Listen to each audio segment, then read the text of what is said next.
Akainu is a hazard to everyone in One Piece. He is a man who rose to the top with sheer force alone. Those who stand in his way meet a cruel fate. Wherever he goes, he leaves his mark in one way or another. He embodies the literal definition of get the f out of my way with his unwavering, unethical sense of justice. Absolute justice. His unyielding approach to carrying out the law has led civilians and soldiers to die without even knowing why. His quote during the destruction of Ohara best encompasses his viewpoint. We have to be thorough. If even one of those scholars made it onto that ship, all of the sacrifices we've made all have been for naught. We must eliminate the very possibility of this evil existing. The irony in this quote is insane. He basically said to kill the innocent on the off chance that there's a criminal with them. That's like the police coming to your house, arresting you for committing whatever crime that you did, then arresting your children as well. With all that being said, Akainu is a very interesting character and has been built up to be one of the evilest antagonists to date, but ironically all in the name of justice.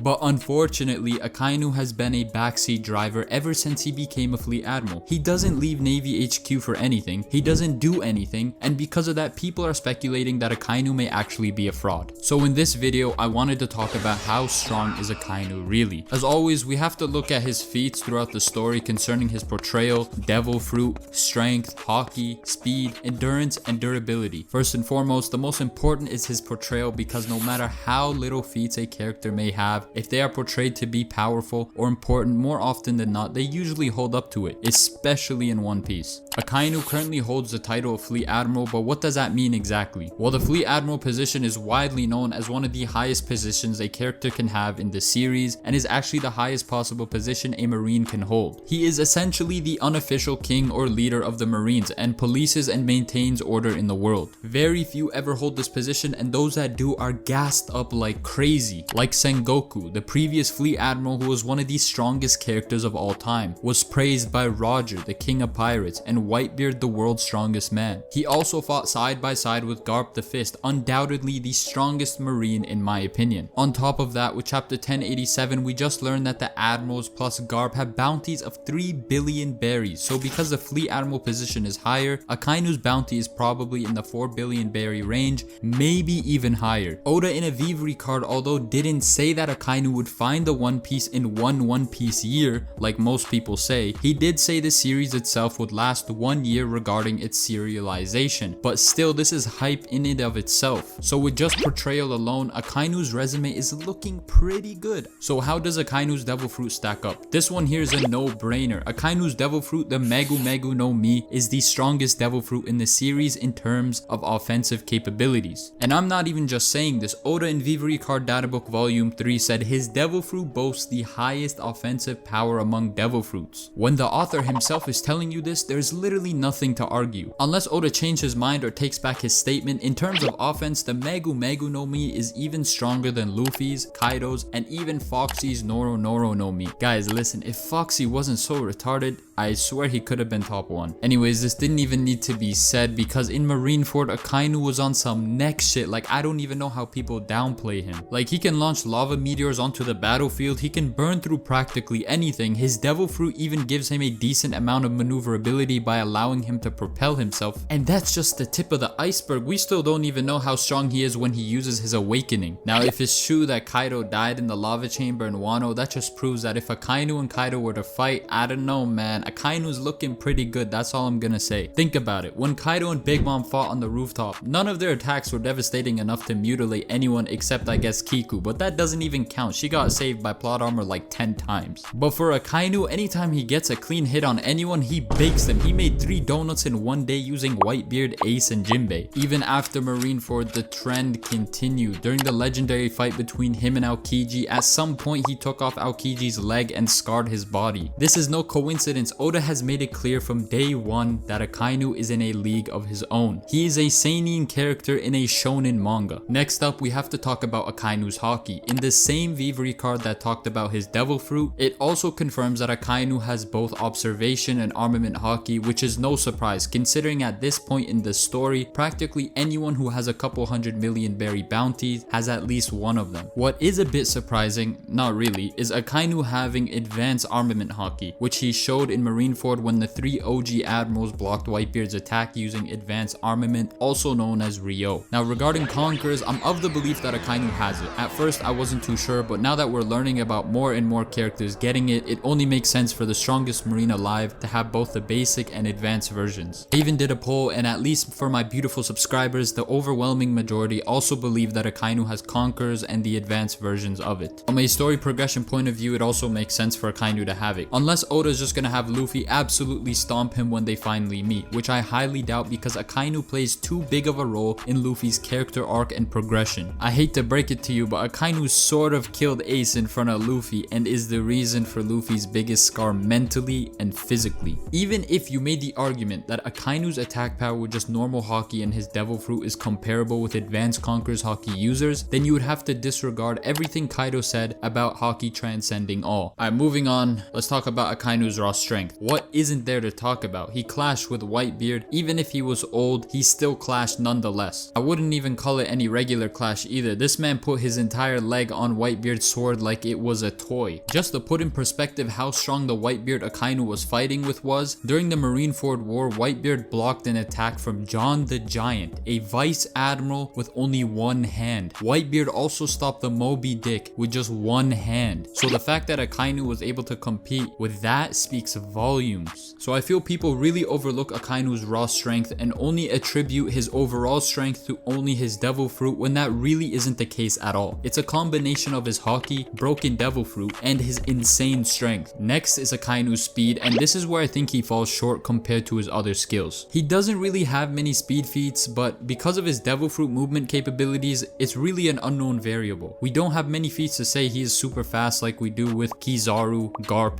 and Shanks. With the few instances we have of Akainu moving, nothing really stands out besides him being able to chase down Jinbei and Luffy. He also doesn't seem to have very fast reaction speed. Time and time again throughout Marineford, he kept getting attacked without being able to react fast enough. So I definitely think he lacks the speed aspect of fighting. Now all that's left is his endurance and durability, and this is where people underestimate the hell out of Akainu. People always talk about how Whitebeard beat Akainu in a couple of hits, but that was never the case. At most he was immobilized because he was sent into the ground and almost ended up in the ocean, but he was never actually defeated. He did start bleeding a bit, but after just a couple of chapters he was right back up causing mayhem and attacking like nothing happened. Being able to tank point blank attacks from Whitebeard is no small feat. He also holds the world record for the longest fight ever in One Piece, which lasted 10 days without Kiji, where he came out on top and became the fleet admiral. So his endurance is top tier. As for his durability, because he's a Logia, he's practically invincible without the use of Haki, and the couple times he is attacked by Haki users besides Whitebeard, it barely does any damage to him. Like how both Marco, a